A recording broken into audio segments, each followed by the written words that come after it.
Puji dan syukur kita panjatkan kepada Tuhan Yang Maha Esa buat berkat-Nya hari ini sehingga kita bisa berjumpa kembali dengan Ibu di pelajaran geografi kelas 10. Minggu lalu kita sudah bahas tentang jenis vegetasi alam menurut iklim dan faktor-faktor penyebab perubahan iklim global. Adapun materi kita pada pagi hari ini adalah tentang hidrologi atau sering disebut siklus air.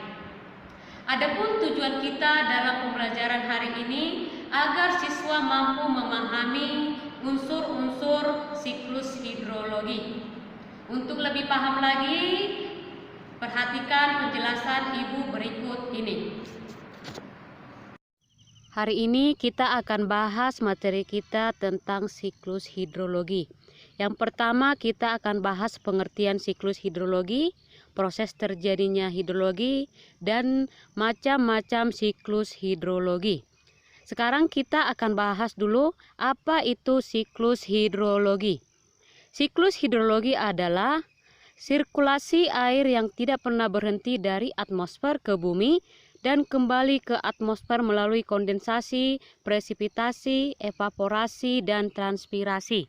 Proses siklus hidrologi karena adanya pemanasan air laut oleh sinar matahari secara terus-menerus sehingga terjadi berevaporasi, kemudian jatuh sebagai presipitasi dalam bentuk hujan, salju, hujan batu, hujan es, dan hujan gerimis atau kabut.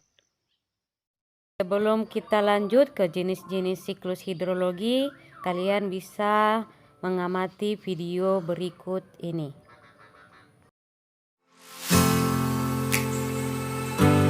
Air merupakan sumber kehidupan bagi setiap makhluk hidup yang ada di bumi. Mulai dari manusia, hewan, dan tumbuhan selalu membutuhkan air untuk keberlangsungan hidupnya. Air adalah benda cair yang tersusun atas dua hidrogen yang terikat secara kovalen pada satu atom oksigen. Air menutupi hampir 71% permukaan bumi dan terdapat sekitar 1,4 triliun kilometer kubik. Karena sebagai zat cair, air akan selalu bergerak dari tempat tinggi ke tempat yang lebih rendah. Terdapat dua jenis air yang ada di dunia ini, yaitu air tawar dan air asin. Namun, pernahkah muncul pertanyaan pada diri Anda, apakah jumlah air itu tetap atau berkurang? Kalau memang tetap, kenapa masih ada tempat yang kekeringan? Dan kalau berkurang, kemana air itu pergi? Mari kita simak video berikut ini. Jangan lupa untuk like, komen, dan subscribe channel ini agar bisa berkembang lebih baik lagi dalam memberikan informasi untuk kalian semua.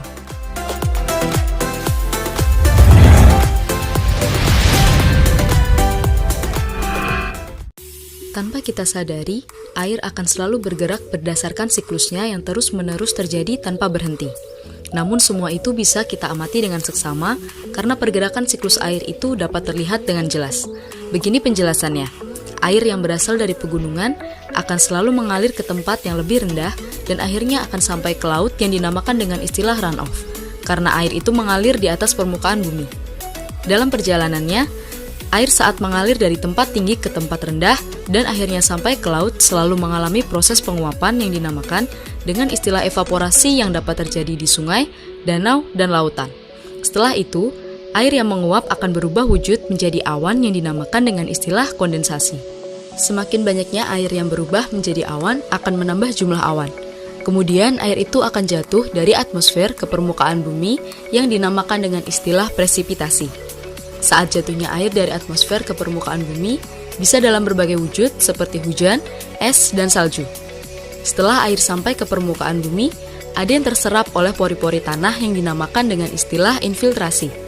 Setelah air terserap di bawah tanah, akan terjadi yang namanya perkolasi, yaitu proses aliran air di bawah permukaan tanah.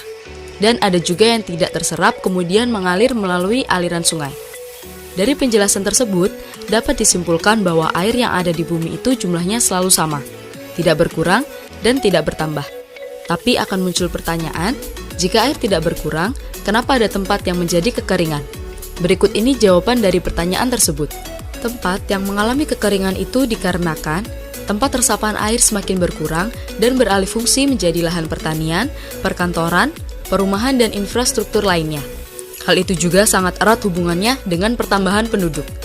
Namun kami tidak akan membahas tentang itu dan fokus kami pada video ini membahas tentang air. Saat tempat penyerapan air itu berkurang, maka persediaan air akan berkurang. Karena air yang jatuh ke permukaan bumi akan langsung menguap dengan cepat karena tidak bisa terserap ke pori-pori tanah dengan baik. Jadi sebenarnya tidak ada air yang hilang. Hanya saja akibat pola hidup manusia yang merusak dapat mempengaruhi siklus perputaran air. Maka dari itu, mari kita sama-sama menjaga lingkungan kita agar tidak membawa dampak yang buruk untuk diri kita sendiri. Karena air adalah sumber segala kehidupan.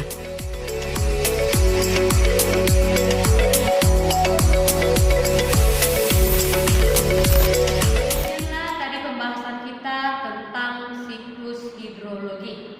Berarti dapat kita simpulkan unsur-unsur siklus hidrologi yang pertama itu adalah air, udara, suhu, tanah, dan cahaya. Demikianlah pembelajaran kita pada pagi hari ini. Adapun materi kita minggu depan tentang perairan darat.